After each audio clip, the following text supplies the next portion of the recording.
दिल्ली में ब्लास्ट हुआ, 14 से ज्यादा लोगों की मौत हो गई।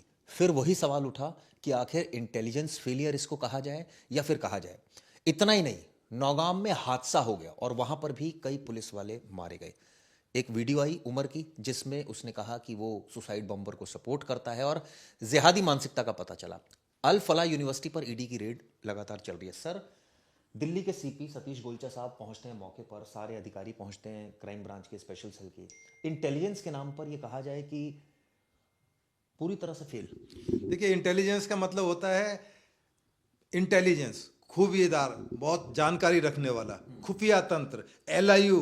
जिस आपके यूपी में जहाँ आप शूट कर रहे हैं एलआईयू बोलते हैं, लोकल इंटेलिजेंस यूनिट। हरियाणा में सीआईडी बोलते हैं। परंतु असलियत खुफिया तंत्र से, इंटेलिजेंस से बहुत दूर दूर है। क्योंकि मेरा भी एक बहुत लंबा अनुभव 2 बार स्पेशल ब्रांच में काम करने का रहा है। मैं बिल्कुल स्पष्ट रूप से कह सकता हूं कि इंटेलिजेंस के मामले में जीरो से लेके माइनस की तरफ तो जा सकते हैं, पर प्लस की साइड में आप नहीं जा सकते। जिस तरह का सिस्टम अभी तक इवॉल्व हुआ है स्पेशल ब्रांच या इंटेलिजेंस के नाम पर, आईबी का नाम आप बहुत बड़ा समझते होंगे, जबकि मैं आपको जानकारी दूं कि इंटेलिजेंस ब्यूरो के जो बेसिक जानकारी है वो दिल्ली पुलिस के कंट्रोल रूम से, स्पेशल ब्रांच के कंट्रोल रूम से या लोकल पुलिस से वो लोग गैदर करते हैं और उसी को वो लोग पब्लिश कर देते हैं। इसलिए मैंने शुरू में कहा कि ये माइनस में है। हमारा इंटेलिजेंस सिस्टम लगभग जीरो है। बल्कि मैं कहता हूं कि जो ब्रिटिश टाइम का जो सिस्टम था वो बहुत सुपर था, बहुत ऊपर था। एक गांव का चौकीदार जिसको बोल दिया करते थे, वो गांव से इंफॉर्मेशन कलेक्ट करना, कस्बे का कोई प्रधान सरपंच एक छोटी सी इंफॉर्मेशन को थाने तक पहुंचाना, उसको डेवलप करना, इंफॉर्मेशन पर उस पर कार्य करना। तब जो, इसलिए ब्रिटिशर्स का जो कहा जाता है कि ब्रिटिशर्स के लंदन में बैठे बैठे कान इंडिया के अंदर होते थे, कान नाक थे। हम पर आऊंगा, कान नाक की बात आपने कही। अभी मैं देख रहा था कि दिल्ली पुलिस ने फिर ये एक पुरानी ट्रेडिशनल पुलिसिंग शुरू करी है कि भाई आप हमारे कान और नाक बने, लोगों से कहा है। सर, एक आतंकी 3 घंटे तक पार्किंग में खड़ा रहता है गाड़ी लेकर, उसके बाद वो वहीं लाल किला जाता है जहां एक बार पहले भी ब्लास्ट हो चुका है, अंदर आतंकवादी मारे गए थे। इतना आसान है ये करना? और या ये कहें कि फिदाइन को, अटैक को रोका नहीं जा सकता, या ये कहें कि इंटेलिजेंस के नाम पर पुलिस कर्मी सिर्फ एक फॉर्मेलिटी निभा रहे हैं? देखिए, जिस तरह से स्पेशल ब्रांच की वर्किंग को आप देखें, या यूपी यहाँ बैठे हैं, एलआईयू में बैठे हैं, ये इन्फॉर्मेशन तो गैदर करते ही नहीं, केवल अखबार में पढ़ लिया, पोस्टर में पढ़ लिया। जिस तरह आपने देखा कि नौगांव में एक एसएसपी साहब को मैं तारीफ करूंगा ऐसे मौके पर, उन्होंने अपने माइंड का यूज़ किया कि जैश ए मोहम्मद के अंदर भर्ती क्यों की जा रही है। लगातार एक ही तरह के पोस्टर नौगांव जैसे शहर के अंदर लग रहे हैं, तो उन्होंने इंटेलिजेंस के, यही तो आईबी का काम है, पोस्टर पढ़ना, समाज में लोगों की बात सुनना, कान लगाकर सुनना कि वो क्या होने जा रहा है, किस मोहल्ले के अंदर क्या हो रहा है। बट बीट कांस्टेबल की जिम्मेदारी है किस घर के अंदर क्या खाना बन रहा है, कौन उसका गेस्ट आया है, कौन विदेश से गेस्ट आया है। आज की डेट में सब जीरो हो चुका है। बिल्कुल बेसिक पुलिसिंग, मैं दिल्ली की बात नहीं कर रहा, पूरे इंडिया की पोजीशन ऐसी है। अब अल फला यूनिवर्सिटी के बारे में जाएं, वहां की मैं गारंटी दे रहा हूं, वहां की जो एलआईयू या सीआईडी जिसको बोलते हैं, उनको यह भी नहीं पता होगा कि उनके यहां अल फला नाम की कोई यूनिवर्सिटी रन कर रही है। अंदर जाने की बात तो छोड़ दिए, उसके आसपास जो गांव हैं उनके, वो खुद उनकी एक्सिस अल फला यूनिवर्सिटी के अंदर नहीं थी। तो क्या आप सोचते हैं कि कोई बहुत बड़ी कोई ऐसी जिन ताकत आकर इस तरह की यूनिवर्सिटी की इंटरनल जानकारी हासिल कर पाएगा? नहीं कर पाएगा। जब तक आप अपने सिस्टम को चेंज नहीं करेंगे। उसके लिए एआई का सिस्टम भी है, आर्टिफिशियल इंटेलिजेंस है, जो प्रोग्रेसिव तरीका है, और दूसरी तरीका है जो ट्रेडिशनल तरीके हैं। जिस तरह मैंने बताया कि अभी किस तरह से गांव का एक चौकीदार गांव की तमाम चीज़ों की जानकारियां पुलिस तक और ऊपर तक पहुंचती थी, परंतु आज वो वैक्यूम हो चुका है। इसलिए जरूरत है कि दोबारा से उसको कैसे रिवैम्प करा जाए, कैसे तमाम चीज़ों को लाया जाए, किस तरह से प्रमोट किया जाए। पहले आपको याद होगा कि इनाम दिया करते थे, एक सिस्टम था ब्रिटिशर्स के अंदर, वो मेरे टाइम में बहुत टाइम तक रहा कि पब्लिक के अंदर मुखबर होते थे कि जी मुखबर आ गया है। आज वो सिस्टम कोलैप्स हो गया है, कोई जानकारी पुलिस के पास। मुखबर फंड तो होता है, मुखबर को कैसे इंफॉर्मेशन लेती है? जो सवाल है मैं आपको खोल के बता देता हूँ। फिर दिल्ली पुलिस ही नहीं, पूरे हिंदुस्तान में इस फंड का किस तरह से मिसयूज होता है, मतलब आप सोच भी नहीं सकते। वो केवल एक पर्सनल यूज है, कैसे उसको लेजर में इस्तेमाल किया जाए, कैसे उसको अपने तरीके से इस्तेमाल किया जाए। जिस चीज के लिए वो फंड होता है, सीक्रेट फंड जिसको बोला जाता है, क्योंकि इसका कोई ऑडिट नहीं होता, इसके बारे में आप सरकार पूछ नहीं सकती, मैं नहीं पूछ सकता, आप भी नहीं पूछ सकते कि सीक्रेट है, इसके बारे में हम आपको कुछ नहीं बताएंगे। परंतु मेरा अपना इतना अनुभव कहता है कि सीक्रेट फंड का आज तक जमीन पर कभी इस्तेमाल नहीं हुआ। वो कहाँ, कौन लोग करते हैं, कौन सीनियर अफसर करते हैं, वो फंड कहाँ जाता है, किस काम के लिए जाता है, ये तो वही लोग बता सकते हैं जो इस फंड का यूज और मिसयूज करते रहेंगे, परंतु इस तरह का जो फंड है वो फंड एग्जिस्ट जरूर करता है, परंतु वो जमीन पर जीरो है। इसलिए जमीन पर जो मुखबर को पहले पैसे दिए जाते थे, जानकारियां मुहैया कराई जाती थी, आज वो मुहैया नहीं हो पाई है। मैंने अल फलाह यूनिवर्सिटी का नाम जानबूझकर इसलिए लिया है क्योंकि अल फलाह में जिस तरह की एक्टिविटीज हो रही थी, लोग आ रहे थे, जा रहे थे, आसपास के गांव वालों को भी नहीं पता कि अल फलाह यूनिवर्सिटी क्या है, कहां से इसकी फंडिंग हो रही है, कौन लोग हैं।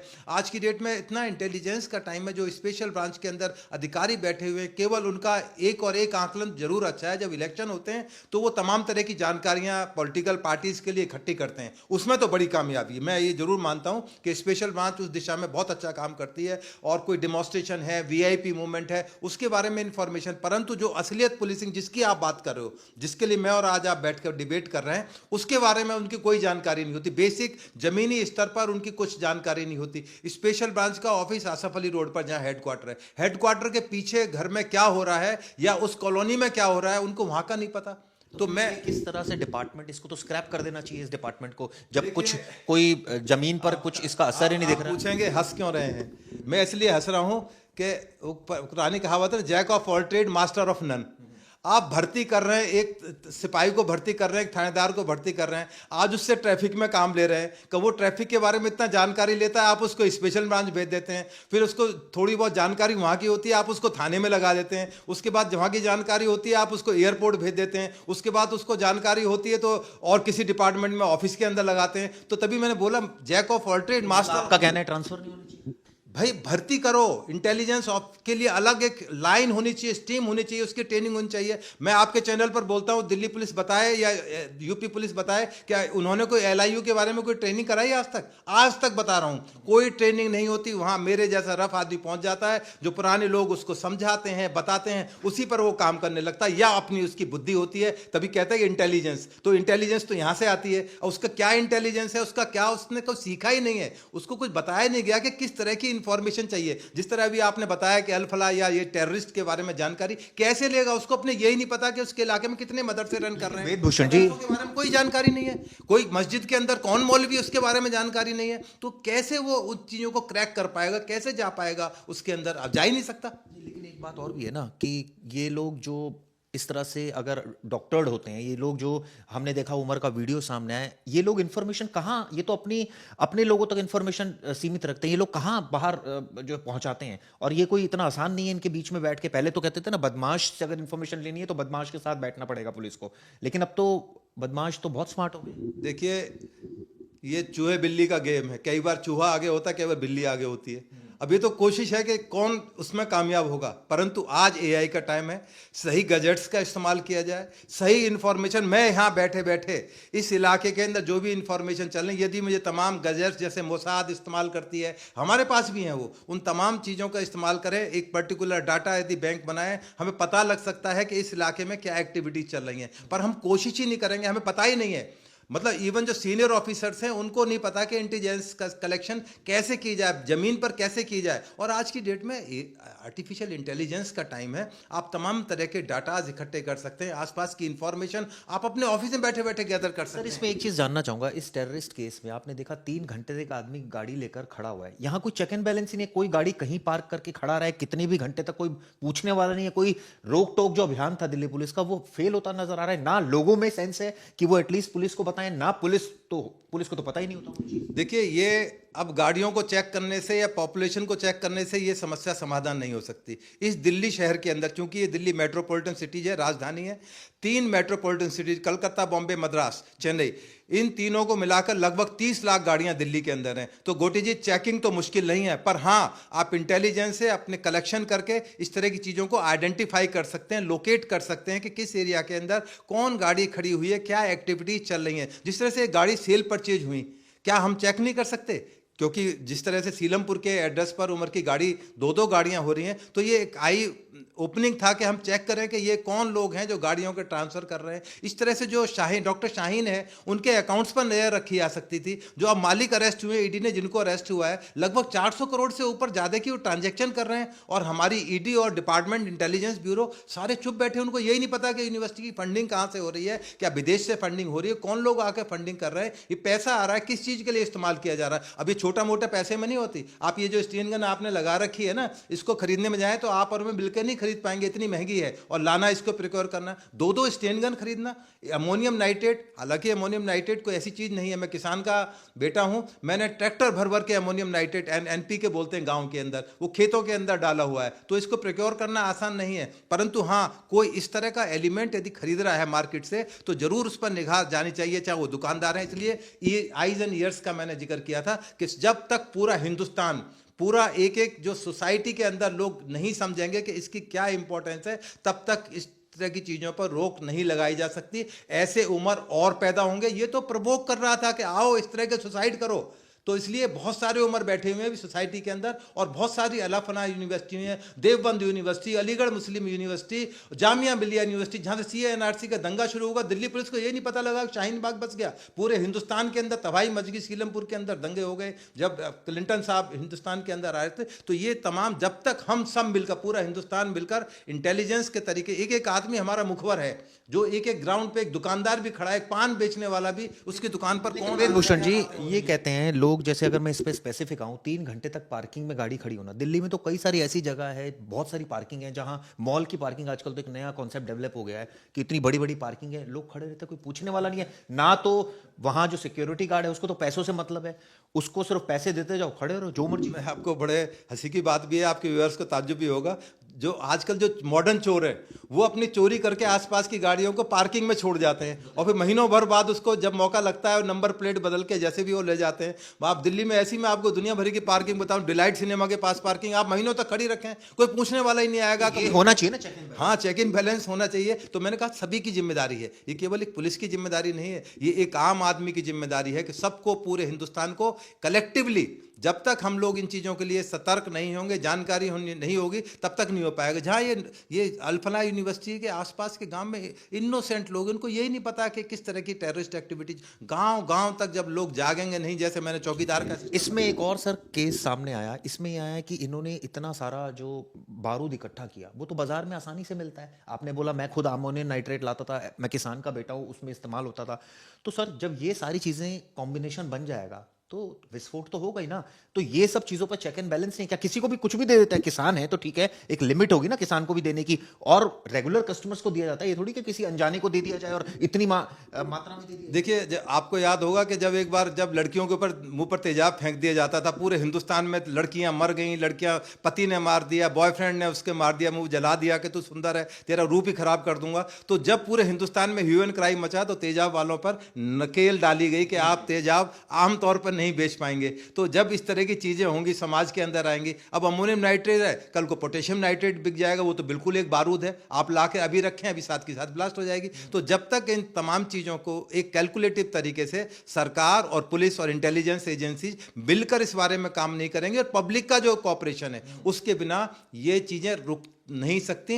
हो सकता है अभी जब हम डिबेट कर रहे हो तो कहीं ब्लास्ट हो जाए, तो इसकी कोई गारंटी नहीं है कि दोबारा उमर नहीं होंगे, दोबारा अल्फला यूनिवर्सिटी नहीं होंगी, ऐसी पता नहीं कितनी यूनिवर्सिटी। मैं हिंदू मुस्लिम की बात नहीं कर रहा हूं, तो इसलिए ऐसी यूनिवर्सिटीज पर, जहां ऐसे मदरसे हैं, जहां पर दूसरी सरकार की बात करूंगा, अभी उन्होंने मदरसों पर चेकिंग शुरू कर दी और ये कहा है कि जो मौलवी है उनकी डिटेल्स, जो वहाँ स्टूडेंट्स पढ़ रहे हैं, सबकी डिटेल्स मान लिया मैंने। यूपी इस बारे में बहुत प्रोग्रेसिव है। आप पूरा हिंदुस्तान का बॉर्डर देखिए, बांग्लादेश से लगा हुआ, पाकिस्तान से, वहाँ क्यों इतने मदरसे और क्यों इतने मुस्लिम्स बाहर से माइग्रेट हो रहे हैं, बांग्लादेश से, म्यांमार से आ रहे हैं, उन पूरे बॉर्डर्स पर ही क्यों आ रहे हैं? तो ये एक बहुत गंभीर मुद्दा है जो आपने अभी उठाया है। ये बहुत सेंसिटिव मामला है और बड़ा खतरनाक इसका अंजाम हो सकता है, क्योंकि हम चारों तरफ से इस तरह के लोगों से घिर चुके हैं जो इलीगल तरीके से हिंदुस्तान में आए हैं। और यदि किसी दिन ये विस्फोट हुआ तो हिंदुस्तान के लिए इस जीना भारी हो जाएगा, एक आम आदमी के लिए, क्योंकि इनमें इनोसेंट लोग मारे जाते हैं। इंपॉर्टेंट बात बोली सर आपने, कहा कि ये लोगों का कोऑपरेशन जरूरी है।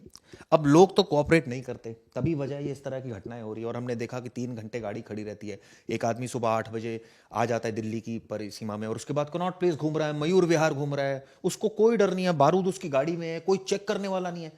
पुलिस क्या जमीन पर थी नहीं उस दिन, या ये पुलिस की मतलब ये एक रूटीन है कि यार हर गाड़ी को थोड़ी चेक कर सकते? देखिए, मैंने इस रूट की तमाम रूट की रेकी की है, जहां बदरपुर से लेकर और लाल किले तक जिस जिस रूट पर ये गए थे, केवल एक जगह ट्रैफिक वाले और पुलिस वाले मिलकर केवल उन व्हीकल्स को चेक कर रहे थे जो वायलेट कर रहे थे, ट्रैफिक रूल्स की वायलेट कर रहे थे। अदरवाइज मैंने पहले बताया कि चेकिंग करना नामुमकिन है। आप पूरे हिंदुस्तान की आर्मी को लगा दीजिए, पूरे दिल्ली की गाड़ी चेक ही नहीं कर सकते हैं। आप और मैं यदि यहाँ उस तरह की चेकिंग हो जाए तो शायद 1 महीने में कनॉट प्लेस तक पहुँच पाएंगे। ये स्थिति बन जाएगी। केवल आप विदेश में भी जाएं, यदि आप किसी कानून की वायलेशन करेंगे, चूंकि मैं यूएन में रहा हूँ, कंट्री के अंदर मुझे बता दिया गया था यदि इस कंट्री के अंदर आप कानून का वायलेशन नहीं करोगे आपको कोई चालान कोई पूछने भी नहीं आएगा, और यही सत्य है। तो ट्रैफिक में आज की स्थिति यह है दिल्ली के अंदर, पूरे हिंदुस्तान के अंदर, जब आप किसी कानून रेड लाइट तोड़ते हैं, ट्रिपल राइडिंग करते हैं या और किसी वायलेशन करते हैं, बेल्ट नहीं लगाते हैं, तब वो आपको रोकते हैं। अदरवाइज यदि ट्रैफिक नॉर्मल चल रहा है तो कोई रोकने वाला नहीं है। आगे भी इसी तरह चलता रहेगा। ये तो हो गई ट्रैफिक पुलिस की बात। लोकल पुलिस का काम तो ये नहीं है ना। लोकल पुलिस का काम तो ये है कि चेक करना।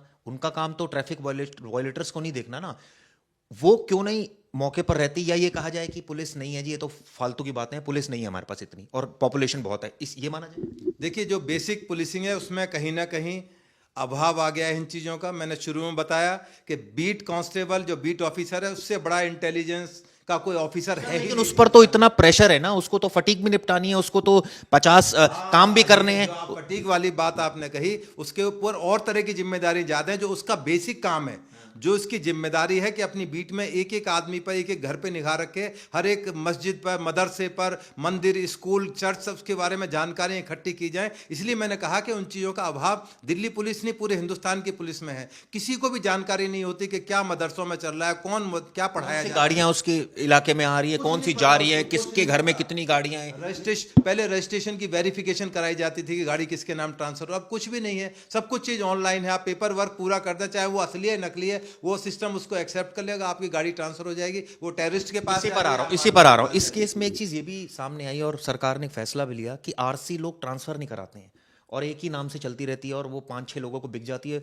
जब पुलिस पहुंचती है तो पहले वाले ऑनर के पास पहुंच जाती है, वो कहता है जी मैं तो 6 लोगों को बेच चुका हूं। देखिए, जिम्मेदारी कानूनी रूप से तो उसकी है जिसके नाम से गाड़ी रजिस्टर्ड है। उसकी जिम्मेदारी है कि वो गाड़ी जब ट्रांसफर करे तो गाड़ी दूसरे के नाम रजिस्टर्ड हो, उससे पहले गाड़ी हैंडओवर ना करे। इसलिए वो कानूनी मचड़ों में फंस जाते हैं, कई बार कोर्ट कचहरी के धक्के खाते हैं। मैं आपके व्यूअर से इस चैनल के थ्रू कहना चाहता हूँ, बड़ी जिम्मेदार और बड़ी इंपॉर्टेंट बात जो आपने उठाई है कि यदि अपनी गाड़ी को बेचे, केवल सेल लेटर पर साइन कराने से आपकी जिम्मेदारी खत्म नहीं होती। जब तक वो गाड़ी ट्रांसफर ना हो, आप बल्कि गाड़ी हैंडओवर ना करें, उसको बोलो कि पहले ट्रांसफर करा के लाइए, आरसी अपने नाम ट्रांसफर कराइए, तो शायद इस समस्या का समाधान निकल सकता है। नहीं तो यदि अदरवाइज इसी तरह की गाड़ी, इस केस के अंदर कई लोगों के हाथ बिकती चली गाड़ी और नाम अल्टीमेटली ट्रांसफर किसी के भी नहीं। पर आती है सर एक बात कि अगर मटेरियल ही नहीं होगा बॉम्ब का तो बॉम्ब ब्लास्ट कैसे होगा? तो मटेरियल जो मिल रहा है, जो कॉम्बिनेशन मिल रहा है, मैं ये नहीं कह रहा कि कोई एक जैसे अमोनियम नाइट्रेट मिल रहा है और दूसरी पोटेशियम मिल रहा है सर, इस पर अगर प्रॉपर सख्ती हो जाए बहुत ज़्यादा तो ये तो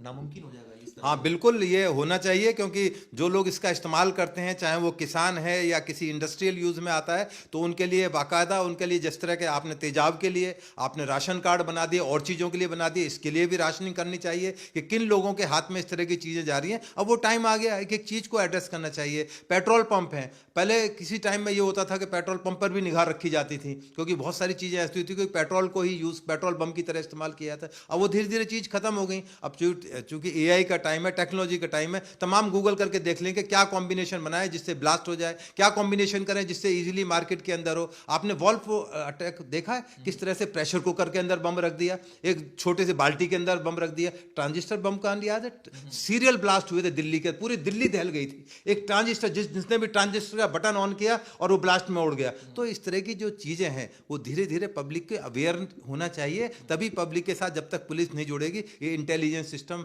फेल नहीं है, जीरो है, माइनस है, इसका नुकसान हो सकता है, फायदा नहीं होगा। इसलिए इस सिस्टम को दोबारा से नए बड़े बड़े आईपीएस, इतनी सैलरी, इतनी सहूलियतें, सरकार इतना खर्च करती है पुलिसिंग पर, ये आतंकी डॉक्टर होते हैं, इंजीनियर होते हैं और कुछ पढ़ाई करते हैं, क्या ये इनकी जो नॉलेज है वो आईपीएस से भी ज़्यादा होती है? इनका जो दिमाग है इनसे भी ज़्यादा तेज चलता है, इनको पता होता है कैसे करना है? देखिए, आईपीएस केवल एक परीक्षा देकर आते हैं, कुछ सब्जेक्ट पढ़ लिया, हिस्ट्री पढ़ ली, साइंस पढ़ ली और कोई मैथमेटिक्स पढ़ ली, केवल उसको एक एग्जाम देने का एक क्लियर करने का तरीका है, केवल उतनी उनकी इंटेलिजेंस है।